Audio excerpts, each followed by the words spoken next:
અંદર ભક્તિની વૃદ્ધિ થઈ. એકવાર વિવેકાનંદે પ્રશ્ન કર્યો પરમહંસને કે ભાવ વધે તો કેમ ખબર પડે? બહુ સુંદર ઉત્તર પરમહંસે આપ્યો. ભાવ વધે તો ત્રણ વસ્તુ ઘટે, અને આ ત્રણ ઘટે તો સમજવું કે ભાવ વધ્યો. સૌથી પહેલા અપેક્ષા ઘટે, અધિકાર ઘટે અને અહંકાર ઘટે. આ ત્રણ ઘટે તો માનવું કે ભાવ વધ્યો. કથા સાંભળે એની અપેક્ષાઓ ઘટવા લાગે. હંમેશા માણસ ફરિયાદમાં જ જીવતો હોય. આને મળ્યું ને હું રહી ગયો, આમ થવું જોઈતું હતું ને આમ થયું. અપેક્ષા જ દુઃખની જન્મી છે. જેટલી અપેક્ષા ઓછી માણસની એટલો વધારે સુખી. અપેક્ષા જ માણસને રડાવે, અપેક્ષા જ માણસને દોડાવે, ભગાવે. જેને જેટલી અપેક્ષા વધારે એટલો માણસ વધારે દુઃખી થાય. કથા સાંભળ્યા પછી અપેક્ષા ઓછી કરજો. બધા જ આપણી અનુકૂળ થાય એમ સંભવ નથી, કારણ કે આપણે બધાની અનુકૂળ થતા નથી. અને જ્યારે આપણે જ બધાની અનુકૂળ થતા નથી તો બધા આપણી અનુકૂળ થાય એમ કેમ વિચારી શકે? આ સંસારમાં એ સંભવ નથી કે બધા જ આપણી અનુકૂળ થઈને વર્તે. હવે વિચાર કરો, તમે દુનિયામાં આવ્યા કે તમારે આવ્યા પછી દુનિયા આવી? આપણે સંસારમાં આવ્યા કે આપણે આવીને સંસાર ઉભો કર્યો? ટ્રેનમાં તમે ચડ્યા હો અને પહેલેથી ભરેલું હોય ડબ્બો, તો જ્યાં જગ્યા મળે ત્યાં બેસી જવું પડે.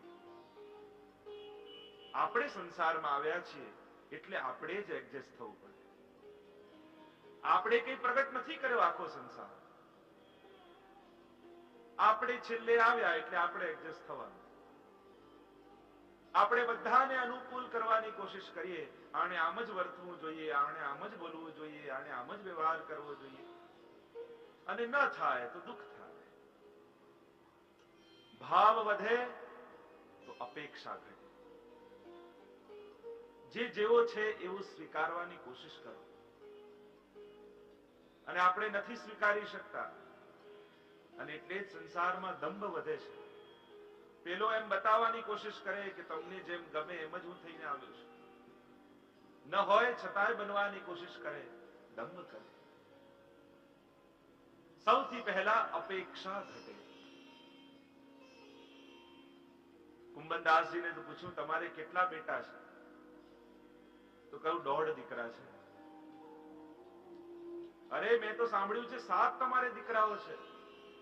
તો કહું જે લૌકિકમાં છે એમની પાસે તો હું કોઈ અપેક્ષા રાખતો જ નથી. પણ એક દીકરો છે એ ગાયની સેવા કરે છે, સેવા કરે છે પણ સત્સંગ કરતો નથી, એટલે અડધો દીકરો. અને ચતુર્ભુજ દાસ એ સેવાએ કરે ને સત્સંગ કરે એ મારો આખો દીકરો છે. જેટલી લૌકિકમાં અપેક્ષા ઓછી રાખશો. ગોવિંદ સ્વામી પોતાની દીકરી સાથે પણ બોલતા નથી. પૂછ્યું કેમ બોલતા નથી? વૈષ્ણવને કહ્યું, મન એક જ છે કે આ ઠાકોરજીમાં લગાડું કે સંસારમાં લગાડું. અપેક્ષાઓ ઓછી કરો. ફરિયાદ કરે એ વૈષ્ણવ નહીં, પણ ફરી ફરીને પ્રભુને યાદ કરે એ વૈષ્ણવ. અપેક્ષા ઘટે, અધિકાર કરવાની વૃત્તિ ઘટે. હું મોટો, હું બોસ છું, હું આ સ્થાનનો માલિક છું, હું પિતા છું, હું ઘરનો માલિક છું. માણસ બધાને માપવાની કોશિશમાં રહે છે, પણ માપવા કરતા પામવાની કોશિશ કરવી કોઈને. અધિકાર વૃત્તિ ઘટાડો. દરેકને ભગવાને એક રોલ આપ્યો છે ને એ રીતે કાર્ય કરે છે. બધા જ અનુકૂળ થાય એ સંભવ નથી. તમે ઘરમાં આવતા હો ને ત્યારે બધા જ શિસ્તમાં ગોઠવાઈ જતા હોય, વ્યવસ્થિત થઈ જતા હોય. પપ્પા આવે અને બધું અસ્તવ્યસ્ત પડ્યું હોય, બધું ગોઠવી દે, પત્ની ગોઠવી દે, હમણાં આવશે તો ખીજાશે. આવતા જ પાણીનો ગ્લાસ મૂકે અને બધું ડિસિપ્લિનમાં થઈ જતું હોય, તો માનવું કે હજી પ્રભાવ ઘરમાં છે. પણ જ્યારે ઘરમાં આવો ને કોઈ પૂછે નહીં અને કો પાણી તો આપો તો કહે ઉભા થઈને લઈ લો, ત્યારે માનવું કે હવે ધીમે ધીમે અનાસક્ત થવાની જરૂર છે. અધિકાર વૃત્તિ ઘટાડો. અને ત્રીજું, અહંકાર ઘટે. ભક્તિ વધે એનો અહંકાર ઘટે. જેટલો માણસ મોટો થતો જાય અને એટલો જ સરળ થતો જવો જોઈએ. જેની પાસે આવીને બેસો ને ભાર લાગે તો માનવું કે હજી આ મહાન નથી. હલકા વ્યક્તિઓનો ભાર લાગે અને જે સહજ હોય, જેને ભક્તિને જીવનમાં આત્મસાત કરી હોય. અરે ગુરુ એ જ જેને આપણે એટલે જ કહીએ ને મહારાજ, જેને જોતા જેમ લાગે આ મહારાજ છે, એ મહારાજ. જેને જોતા જેમ લાગે આ મહારાજ છે, એ મહારાજ. હવે જુદી વાત છે કે પહેલા ભક્તિને જીવનમાં વધારે મહત્વ હતું તો ધર્મગુરુને મહારાજ કહેતા, અને હવે ભક્તિનું નહીં ભોજનને વધારે મહત્વ છે, રસોઈયાને મહારાજ કહે.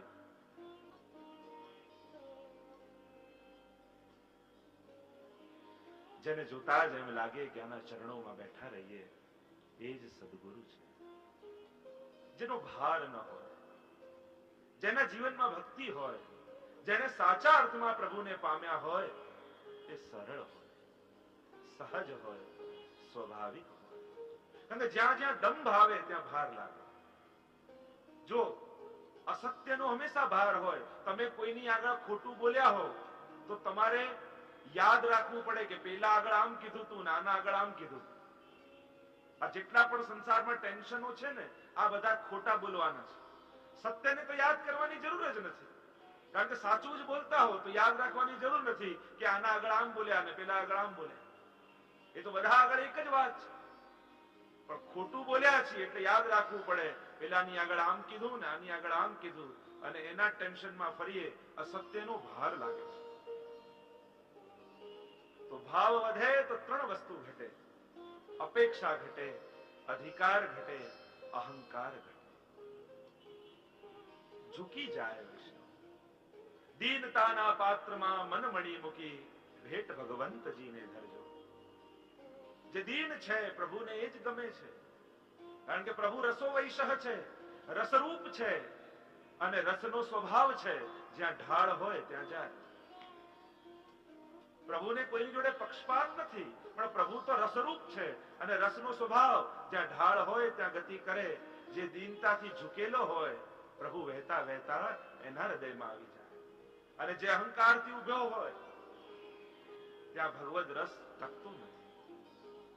દીનતા રાખે. ભક્તિ કરનારે ક્યારેય કોઈ પ્રકારનો અહંકાર જીવનમાં નહીં રાખે. અનેક વાર્તા સાહિત્યમાં પ્રસંગો મળે, જ્યાં જ્યાં જીવે અહમ કર્યો ત્યાં ત્યાં ભગવાન નારાજ થયા છે. મન, વાણી અને કર્મ ત્રણેયની દીનતા રાખી. વાણીથી પણ ક્યારે અહંકાર યુક્ત શબ્દો નહીં બોલવા. એમ તો કહેવાય આઈ ઇઝ ઓલવેઝ કેપિટલ.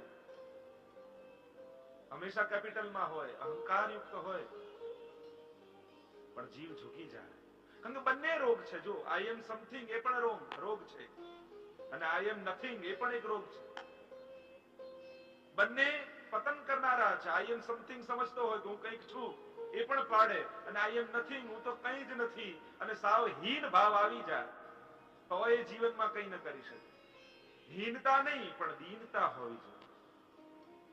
સુરદાસજીને જ્યારે મહાપ્રભુજી મળ્યા અને કહ્યું કછું પદ સુનાવો, અને સુરદાસજી ગાવા લાગ્યા, હું પતિત પતિકો, હું તો પતિત છું ને મહાપતિત છું.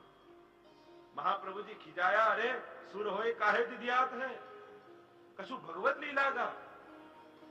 તું તો ભક્ત થયો છું, મારી શરણે આવ્યો છું, હવે રડે છે શું કરવા? પોતાના દોષોને શું કરવા ગાય છે? હવે તો ભગવાનની લીલાને ગા. યાદ રાખજો, દોષો ક્યારે વિચાર કરવા કહેતા હોઉં હું ધ્યાન કરીને આમ કરીને મારા દોષોને કાઢી નાખું, સંભવ જ નથી. દોષો જતા નથી, કાલિય નાગને મરાતો નથી, એનો નિગ્રહ જ થાય છે. કોઈ એમ કરે હું મેડિટેશન કરું ને ક્રોધને કાઢી નાખું. હવે ક્રોધ કાઢવા માટે ક્રોધ વિચારવો પડે, અને જેને વિચારો એને કાઢી કેમ શકાય? ક્રોધ કાઢવો છે, ક્રોધ કાઢવો છે, ક્રોધને વિચારતા રહો તો વિચારમાં જે વસ્તુ છે એને કાઢી કેમ શકાય? આ બધાને વળાંક અપાય. ક્રોધ છે તો એ પોતાના પર કરવા માટે ભગવાને આપ્યું છે કે મારા આ દેહથી પાપ ન થાય, એટલે પોતાના પર ક્રોધ કરો. લોભ કરવો છે તો આપણા માટે આપ્યો છે, લૌકિકમાં લોભ કર અને અલૌકિકમાં ઉદાર બન. આ જેટલી દુષ્વૃત્તિઓ છે એ પોતાના માટે વાપર. તો ભક્તિના વૃદ્ધિની કથા એ ભાગવત કથા, અને એ જ ગોવર્ધન યાગ. ગોવર્ધન, ગો એટલે જ્ઞાન, ગો એટલે ભક્તિ, અને ભક્તિનું વર્ધન એ જ ગોવર્ધન યજ્ઞ. ઠાકોરજીએ ગોવર્ધન યાગ પ્રસંગમાં ગિરિરાજનું મહાત્મ્ય વધાર્યું છે. ગિરિરાજજી તો વ્રજમાં હતા, પણ આ પ્રસંગ બાદ ગિરિરાજજીનું મહાત્મ્ય વ્રજવાસીઓએ જાણ્યું. ગિરિરાજ તો બિરાજતા જ હતા, પણ ગોવર્ધન પૂજા થતી નહોતી. ઠાકોરજી મહાત્મ્ય પ્રગટ કર્યું. આ ગિરિરાજજી કોણ છે? કેવલ કોઈ પર્વત નથી. વેણુ ગીતમાં તો ગોપીજનોએ કહ્યું કે હંતાય મદ્રિર્બલા હરિદાસ વર્યો. એ તો હરિના દાસોમાં વર્ય છે, શ્રેષ્ઠ છે. કલિયુગમાં કોઈ પ્રગટ દેવ હોય તો એ ગિરિરાજજી છે. આજે પણ એનો સાક્ષાત અનુભવ આપણે કરી શકીએ. આજે પણ લીલી પરિક્રમા થતી હોય અને જો કોઈ ગિરિરાજજી ઉપાડી લે પૂછ્યા વગર, તો એવો વરસાદ થાય, એવો વરસાદ થાય કે એનાઉન્સમેન્ટ કરાવવા પડે કે જેણે પણ ગિરિરાજજી લીધા હોય પાછા પધરાવી દે. દૂધથી સ્નાન કરાવવા પડે ગિરિરાજજીને, ત્યારે જઈને ગિરિરાજજી શાંત થાય. આ તો હરિના દાસોમાં શ્રેષ્ઠ છે. પ્રભુની સેવા કરે છે ગિરિરાજજી. જ્યારે ઠાકોરજી ગિરિરાજજી ઉપર ચરણ પધરાવે ત્યારે એના રૂવાડા રૂવાડા ઉભા થઈ જાય. ઠાકોરજીને સ્વામીજી લીલા કરતા હોય અને પ્રભુને મનમાં ઈચ્છા થાય કે લાવ સ્વામીજીને કાજળ આંજુ, અને ગિરિરાજજી ઉપર આંગળી ઘસે તો કજરી શિલા પ્રગટ થઈ જાય, એમાંથી કાજલ પ્રગટ થવા લાગે. આજે પણ એવી શિલાઓ છે ગિરિરાજજીમાં કે જ્યાં ઠાકોરજી કાજલ ઘસીને લગાવતા. ઠાકોરજી શૃંગાર કરતા હોય સ્વામીજીને અને સિંદૂર ભરવાની ઈચ્છા થાય ને કાજલ ઘસે ઉંગલી ગિરિરાજજી પર, તો સિંદૂરી શિલા થઈ જાય, સિંદૂર પ્રગટ થવા લાગે. પ્રભુની મનોકામનાઓ પૂર્ણ કરવા માટે જે તત્પર છે એવા વૈષ્ણવમાં શ્રેષ્ઠ ગિરિરાજજી છે. જો જેમ મર્યાદા ભક્તિ હનુમાનજીને સિદ્ધ છે, એમ પુષ્ટિ ભક્તિ ગિરિરાજજીને સિદ્ધ છે. હનુમાનજી પોતે ભગવાન તરીકે પણ પૂજાય, અને રામ કાજ કરવે કો આતુર રામચંદ્રજીના દાસ પણ કહેવાય. મર્યાદા ભક્તિ સિદ્ધ છે. એમ પુષ્ટિ ભક્તિમાં ગિરિરાજ બાવા છે. એમના પોતાના સ્વતંત્ર મંદિર પણ હોય, પોતે પ્રભુ તરીકે પણ છે અને હરિના દાસ તરીકે પણ છે. અને એટલે જ આપણે ત્યાં કહેવાય વૈષ્ણવની આગળ કે ઠાકોરજી આગળ ન મંગાય, પણ ગિરિરાજજીને કહી શકાય. કેમ? કારણ કે ગિરિરાજજીનું એક સ્વરૂપ વૈષ્ણવનું પણ છે. અને એટલે વૈષ્ણવ પોતાના હૃદયની વાત એક વૈષ્ણવ આગળ કરી શકે. એટલે પ્રભુ આગળ ન મંગાય, પણ ગિરિરાજજી આગળ આપણે મનોકામના કરી શકીએ. આ ગિરિરાજ બાવાને પુષ્ટિ ભક્તિ સિદ્ધ થઈ છે. જેમ પુષ્ટિ ભક્તિનું દ્રવીભૂત સ્વરૂપ એ યમુનાજી, એમ પુષ્ટિ ભક્તિનું ઘનીભૂત સ્વરૂપ એ ગિરિરાજ બાવા. એ તો માખણથી પણ કોમળ છે. વાર્તા સાહિત્યમાં પ્રસંગ આવે, એકવાર ગોપેશ્વરજી પોતાના લાલજી ગોપાલ લાલજીને લઈને પધારતા હતા ગિરિરાજજી ઉપરથી, અને વૈષ્ણવે પ્રશ્ન કર્યો કે જયરાજ, આપ તો કહો છો કે ગિરિરાજજી તો માખણથી પણ કોમળ છે, તો અમને કેમ કઠોર લાગે છે?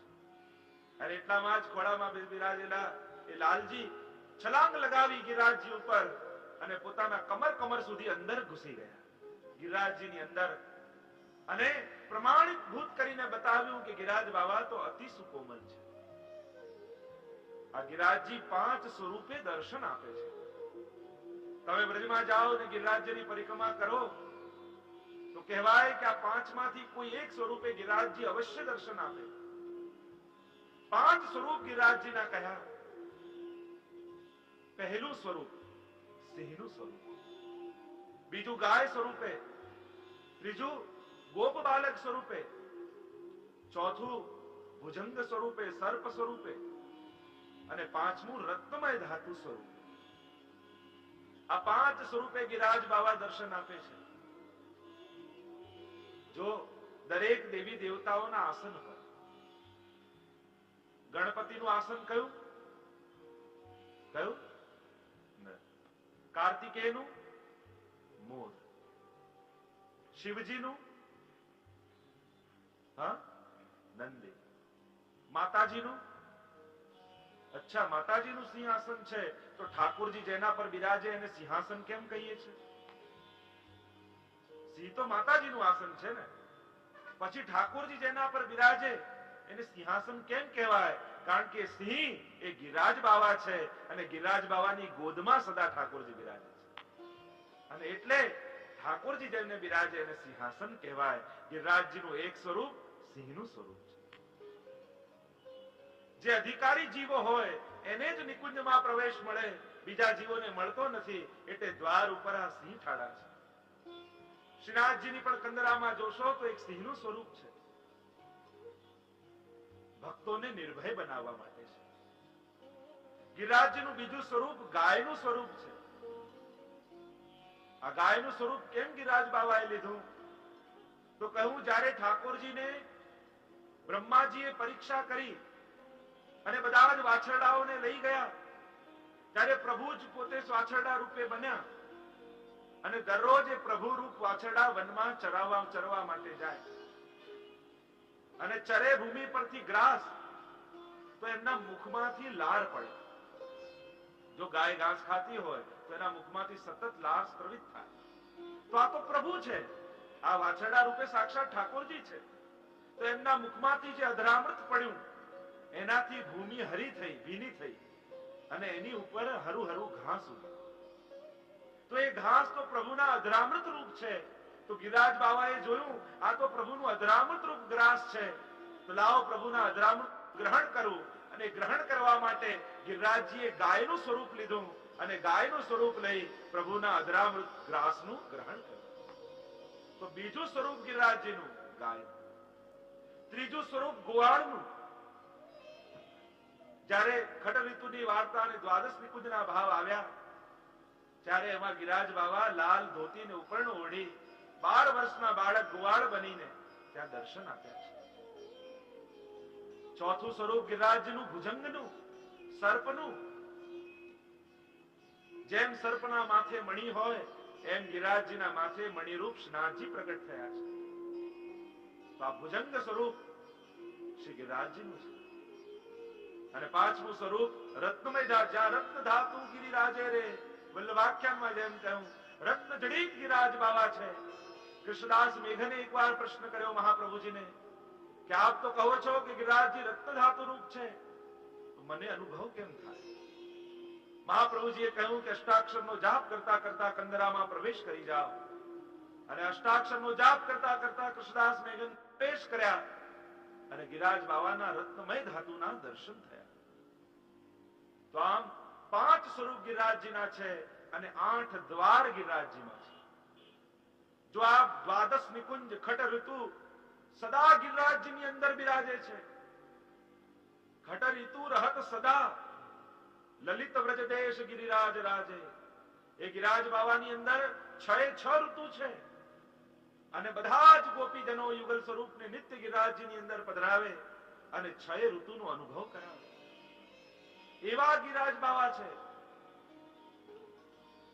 8 દ્વાર ને 5 સ્વરૂપ, પંચાક્ષર ને અષ્ટાક્ષર કેવલ ગિરિરાજજીની શરણે જવાથી સિદ્ધ થઈ જાય. અને એટલે જ આપણે ત્યાં 2 સ્થાનોનું મહત્વ, એક તટ અને બીજું તરેટી. યમુનાજીનો તટ અને ગિરિરાજ બાવાની તરેટી. गोवर्धन की रहिए तरेटी, गोवर्धन की रहिए नित प्रतिमदन गोपाल लाल के चरण कमल चित लई. सदा गिरिराज बाबानी तरेटीમાં રહીએ. એમના સંગથી આ પુલિંદ જીવો જેની ભાવનાથી ઉત્થાપન ભોગ આવે છે, આ સિદ્ધ બની છે. એવા ગિરાજ બાવા ભક્તોના સર્વે મનોરથો પૂર્ણ કરવા માટે સમર્થ છે. ઠાકોરજીએ જયારે કહ્યું વ્રજવાસીઓએ કે આ ગિરાજ બાવા આરોગતા તો છે નહીં, શૈલોષ में કહીને 1000 હાથ વાળા પ્રભુ પ્રગટ થયા, આરોગવા લાગ્યા. સખાઓ પૂછવા લાગ્યા, અરે લાલન, આ ગિરિરાજનું મુખારવિંદ તો તારા જેવું જ છે. પ્રભુ અને ગિરિરાજમાં કોઈ ભેદ નથી. ઇન્દ્રને સમાચાર મળ્યા, મારો યજ્ઞ બંધ કર્યો છે અને નવો કોઈ ગોવર્ધન યજ્ઞ શરૂ કર્યો છે. સંવર્તક નામના મેઘોને કહ્યું, જાઓ ડુબાડી દો વ્યાખાએ વ્રજને. પ્રલય કાળમાં જે મેઘ કરનારા હોય, વરસાદ કરનારા હોય, સંવર્તક નામના મેઘો વ્રજની ઓર આવ્યા. ચોધાર વરસાદ થવા લાગ્યો, જાણે મોટી મોટી બરફની શિલાઓ પડતી હોય એવા મોટા મોટા બિંદુઓથી વરસાદ થવા લાગ્યો. આખું વ્રજ ડૂબી જશે. ત્યારે આ વ્રજવાસીઓ આવ્યા ઠાકોરજીની પાસે, કહેવા લાગ્યા, કનૈયા, તે ઇન્દ્રનો યજ્ઞ બંધ કરાવ્યો, ઇન્દ્ર નારાજ થયા છે, તું હવે અમારી રક્ષા કર. પ્રભુએ કહ્યું, આપણે જેનો યજ્ઞ કર્યો એ ગિરિરાજ બાવા આપણું રક્ષણ કરશે. આવો આપણે બધા મળી ગિરિરાજની શરણમાં જઈએ, એ ગિરિરાજ બાવા આપણું રક્ષણ કરશે. સમસ્ત વ્રજવાસીઓને લઈને ઠાકોરજી આવ્યા ગિરિરાજની શરણમાં. ગિરિરાજજીને પોતાના વામ હાથના ટચલી આંગળી ઉપર ગિરિરાજ બાવાને ધારણ કર્યા. સર્વે વ્રજવાસીઓને કહ્યું, સર્વે ગિરિરાજની શરણમાં આવી જાઓ, આ ગિરિરાજજી આપણું રક્ષણ કરશે. સર્વે વ્રજવાસીઓ આવ્યા ગિરિરાજની શરણમાં. પોતાની ગાયો ગોપીઓને લઈ ગિરિરાજના તળેટીમાં આવ્યા. 7 દિવસ સુધી ઠાકોરજીએ ધારણ કરી રાખ્યો. 7 પ્રકારના અન્યાશ્રયો દૂર કર્યા. દેવ, ઋષિ, પિતૃ, આત્મા, કુતાદિક વૈદિક કર્મો, પારલૌકિક કર્મો, આ 7 પ્રકારના અન્યાશ્રય કીધા છે. 7 દિવસ ધારણ કરી 7 પ્રકારના અન્યાશ્રયો દૂર કરી. સર્વ ધર્માન પરિત્યજ્ય મામ એકમ શરણમ વ્રજ, અહમ ત્વામ સર્વ પાપેભ્યો મોક્ષયિષ્યામિ મા શુચઃ. તું બધું છોડી મારી શરણમાં આવ. પ્રભુએ અનન્ય આશ્રયના દાન આપ્યા. અન્ય આશ્રયોમાંથી વ્રજવાસીઓને મુક્ત કર્યા અને ઠાકોરજી ટચલી આંગળી પર ગિરિરાજ બાવાને ધારણ કર્યા. ચોધાર વરસાદ વરસે છે. ચતુર્ભુજ રૂપ પ્રભુએ ધારણ કર્યું. મનમાં થયું કે આ વ્રજવાસીઓ 7 દિવસ સુધી કરશે શું? ભૂખ્યા તરસ્યા કેમ રહેશે? તો 2 હાથથી વેણુથી ધારણ કર્યા. એવો વેણુનાદ કર્યો કે સર્વે વ્રજવાસીઓને દેહાનુસંધાનની સ્મૃતિ થઈ ગઈ. દેહનું ભાન ભૂલાઈ ગયું. એક હાથથી શંખ લીધો અને શંખથી બધા જલને શોષણ કરવા લાગ્યા અને એક હાથમાં ગિરિરાજ બાવાને ધારણ કર્યું. ચતુર્ભુજ રૂપ ધારણ કર્યું. વ્રજવાસીઓ વિચાર કરવા લાગ્યા, અરે આ 7 વર્ષનું બાળક ગિરિરાજજીને ક્યાં સુધી ધારણ કરશે? કહેવા લાગ્યા, કનૈયા, પોતપોતાની લાકડી લઈને આવી ગયા. વ્રજવાસી કહેવા લાગ્યા, અમે કો આપી દીધો છે, છોડ, તું છોડ. પ્રભુને થયું કે હજી ટેકાઓનો આધાર લાગે છે, સાધનોનો. જ્યાં પ્રભુએ સહેજ નીચે હાથ કર્યો ને ગિરિરાજ બાવા નીચે, અરે કનૈયા પકડ. પાછા પ્રભુએ ટચલી આંગળીમાં ધારણ કરી લીધા. પણ વ્રજવાસીઓને થયું કે આતે આખી રાત આખો દિવસ ઠાકોરજી ગિરિરાજજીને ધારણ કરી રાખે અને ક્યાંક ઊંઘ આવી ગઈ ને નેત્ર બંધ કરી લીધા તો શું કરીએ કે પ્રભુના નેત્ર ખુલ્લા ને ખુલ્લા રહે. અને પછી કોઈએ યુક્તિ આપીને રાધાજીને તૈયાર કરીને સામે ઠાડા કરી દીધા. જ્યાં સ્વામીજી ઠાડા થયા સામે અને પ્રભુના તો નેત્ર એવા લાગ્યા સ્વામીજીની સામે કે એક મટકું મારતા નથી.